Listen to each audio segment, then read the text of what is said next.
12 ஆண்டுகள் கழித்து சாம்பியன்ஸ் டிராபியை வென்று இந்திய அணி சாதனை. சிக்கிய ரிஷப் பண்ட். துள்ளிக் குதித்து கொண்டாடிய விராட் கோலி. என்ன நடந்தது? பெரிய இதயம் கொண்டவன் KL ராகுல். சந்தோஷத்தில் திக்குமுக்காடிய சிறுவன். ஜாம்பவானின் மோசமான சாதனையை சமன் செய்து ரோஹித் சர்மா. 12 ஆண்டுகள் கழித்து சாம்பியன்ஸ் டிராபியை வென்று இந்திய அணி சாதனை. கேப்டன் ரோஹித் சர்மாவின் தலைமையில் இந்தியா 2025 சாம்பியன்ஸ் டிராபி கிண்ணத்தை வென்றது. துபாயில் நடைபெற்ற இறுதிப் போட்டியில் நியூசிலாந்தை 4 விக்கெட் வித்தியாசத்தில் தோற்கடித்து இந்தியா 12 ஆண்டுகளுக்குப் பிறகு இந்த பெருமையை பெற்றது. மேலும் இந்திய அணி 3 சாம்பியன்ஸ் டிராபிகளை வென்ற முதல் அணியாக புதிய வரலாறு எழுதியது. முதலில் பந்து வீசிய இந்திய அணி நியூசிலாந்தை 50 ஓவர்களில் 251 இன் கீழ் 7 ஓட்டங்களுக்கு கட்டுப்படுத்தியது. குல்தீப் யாதவ் 2 இன் கீழ் 40 மற்றும் வருண் சக்கரவர்த்தி 2 இன் கீழ் 45 முக்கியமான விக்கெட்டுகளை வீழ்த்தினர். டேரில் மிச்சல் 63 ஓட்டங்கள் 101 பந்துகள். மைக்கேல் பிரேஸ்வெல் 53 ஓட்டங்கள் 40 பந்துகள் அவுட் ஆகவில்லை. ராசின் ரவீந்திர 37 ஓட்டங்கள் 29 பந்துகள். 252 ஓட்டங்கள் இலக்காக கொண்டு களமிறங்கிய இந்திய அணி 6 பந்துகள் மீதமிருக்க 4 விக்கெட் வித்தியாசத்தில் வெற்றி பெற்றது. ரோஹித் சர்மா 76 ஓட்டங்கள் 83 பந்துகள். ஸ்ரேயாஸ் ஐயர் 48 ஓட்டங்கள் 62 பந்துகள். KL ராகுல் 34 ஓட்டங்கள் 33 பந்துகள் அவுட் ஆகவில்லை. ஹார்திக் பாண்டியா 18 ஓட்டங்கள்.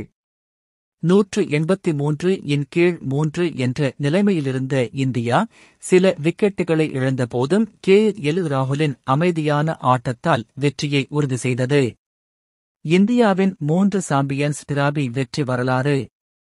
2002 சவுரவ் கங்குலி இந்தியா இலங்கை இணைந்து வெற்றி, மழையால் முடிவு இல்லை. 2013 MS தோனி இந்தியா இங்கிலாந்தை வீழ்த்தி வெற்றி. 2025 ரோஹித் சர்மா இந்தியா நியூசிலாந்தை வீழ்த்தி வெற்றி. இந்த வெற்றியுடன் இந்தியா 3 சாம்பியன்ஸ் டிராபிகளை வென்ற முதல் அணியாக சாதனை படைத்துள்ளது. சிக்கிய ரிஷப் பண்ட். துள்ளிக் குதித்து கொண்டாடிய விராட் கோலி. என்ன நடந்தது? 2025 சாம்பியன்ஸ் டிராபி தொடரில் இந்திய அணி கோப்பையை வென்றதை அடுத்து வெற்றி கொண்டாட்டத்தில் அனைத்து வீரர்களும் ஈடுபட்டு வந்தனர். அப்போது கேப்டன் ரோஹித் சர்மா கோப்பையை வாங்கி வந்து வீரர்களிடம் அளித்தார். வெள்ளை நிற ஜாக்கெட்டை அணிந்து இருந்த இந்திய வீரர்கள் கோப்பையை பெற்று மகிழ்ச்சியில் திளைத்தனர். அப்போது விராட் கோலி ஒரு சாம்பையின் பாட்டிலை எடுத்து ரிஷப் பண்ட் பார்க்காத போது அவர் மீது ஊற்றினார்.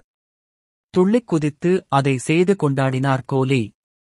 இந்த காட்சி ரசிகர்கள் மத்தியில் பரவி வருகிறது. ரிஷப் பண்ட் இந்த தொடரில் ஒரு போட்டியில் கூட விளையாடவில்லை. அவருக்கு பிளேயிங் 11 வாய்ப்பு அளிக்கப்படவில்லை. இதனால் இந்திய அணி கோப்பையை வென்றாலும் அவருக்கு உள்ளூர ஒரு வருத்தம் இருந்தது. இந்த நிலையில் விராட் கோலி இந்த சம்பவத்தை செய்தார். விராட் கோலி குழந்தைத்தனமாக நடந்து கொண்டது பலரையும் ரசிக்க வைத்துள்ளது. 2025 சாம்பியன்ஸ் டிராபியில் இந்திய அணி 5 போட்டிகளில் விளையாடியது. குரூப் சுற்றில் 3 போட்டிகளிலும் இந்திய அணி வெற்றி பெற்றது. வங்கதேசம், பாகிஸ்தான் மற்றும் நியூசிலாந்து அணிகளை வீழ்த்தியிருந்தது. அரையிறுதியில் ஆஸ்திரேலியாவுக்கு எதிராகவும் இந்திய அணி வெற்றி பெற்றது. அதைத் தொடர்ந்து இறுதிப் போட்டியில் மீண்டும் நியூசிலாந்தை சந்தித்தது. நியூசிலாந்து அணி 251 ரன்கள் எடுத்த நிலையில் அந்த இலக்கை இந்திய அணி 49 ஓவர்களில் 8 கோப்பையையும் வென்றது. இந்த போட்டிகள் எதிலும் ரிஷப் பண்ட்டுக்கு வாய்ப்பு அளிக்கப்படவில்லை. இந்த தொடரில் இந்திய அணியின் விக்கெட் கீப்பர் பேட்ஸ்மேனாக KL ராகுல்தான் செயல்பட்டார். அவரது செயல்பாடும் திருப்திகரமாக இருந்ததால் அணியில் எந்த மாற்றமும் செய்யப்படவில்லை. தனக்கு பிளேயிங் 11 வாய்ப்பு மறுக்கப்பட்டது ரிஷப் பண்ட்டுக்கு வருத்தத்தை அளித்ததாக செய்திகளும் வெளியாகியிருந்தன. இந்த நிலையில்தான் தொடர் முடிந்தவுடன் விராட் கோலி அவர் மீது சாம்பெயினை ஊற்றி அவரை குஷிப்படுத்தியிருக்கிறார். பெரிய இதயம் கொண்டவன் ராகுல். சந்தோஷத்தில் திக்குமுக்காடிய சிறுவன்.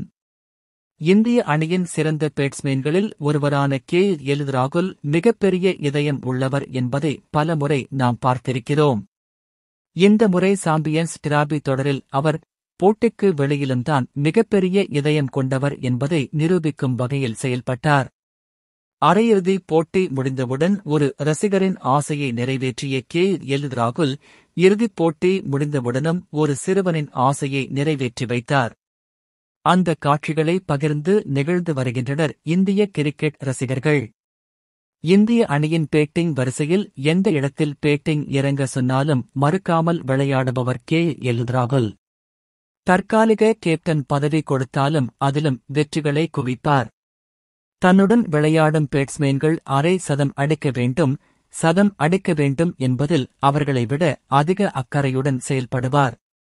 இப்படி ஆடுகளத்தில் பெரிய இதயத்துடன் இருக்கும் ராகுல் சாம்பியன்ஸ் டிராபி தொடரின் அரையிறுதியில் ஆஸ்திரேலிய அணியை வீழ்த்திய பிறகு அத்துமீறி வந்த ரசிகரை கட்டி அணைத்து அமைதிப்படுத்தினார். அந்த ரசிகர் மிகவும் உணர்ச்சிவசப்பட்ட நிலையில் கண்ணீருடன் ராகுலை கட்டி அணைத்து இந்திய அணியின் வெற்றியை கொண்டாடினார். அப்போது அவரை துரத்திவிடாமல் அல்லது அவரிடம் இருந்து விலகாமல் அந்த ரசிகரை கட்டி அணைத்தார் ராகுல். அப்போது பலரும் அதை சுட்டிக்காட்டி ராகுலை பாராட்டினர். தற்போது இறுதிப் போட்டியிலும் இந்திய வீரர்கள் வெற்றி கொண்டாட்டத்தில் ஈடுபட்டுக் கொண்டிருந்தபோது ராகுல் நிகழ்ச்சியளிக்கும் வகையில் ஒரு விஷயத்தை செய்தார். போட்டி முடிந்தவுடன் களத்தில் இருந்து ராகுல் வெற்றி கொண்டாட்டங்களுக்கு நடுவே ஓய்வறையை நோக்கிச் சென்றார். அப்போது மைதானத்தில் பார்வையாளர் பகுதியில் மேலே நின்று இருந்து ஒரு சிறுவன் ராகுலை அழைத்து அவரது கிளவசை தனக்கு அளிக்குமாறு கேட்டான். சற்றும் யோசிக்காமல் உடனடியாக கிளவசை அவிழ்த்து அந்த சிறுவனை நோக்கி வீசினார் ராகுல். அந்த சிறுவன் மகிழ்ச்சியில் மிதந்தான். இந்த சம்பவம் நிகழ்ச்சியளிக்கும் வகையில் இருந்தது.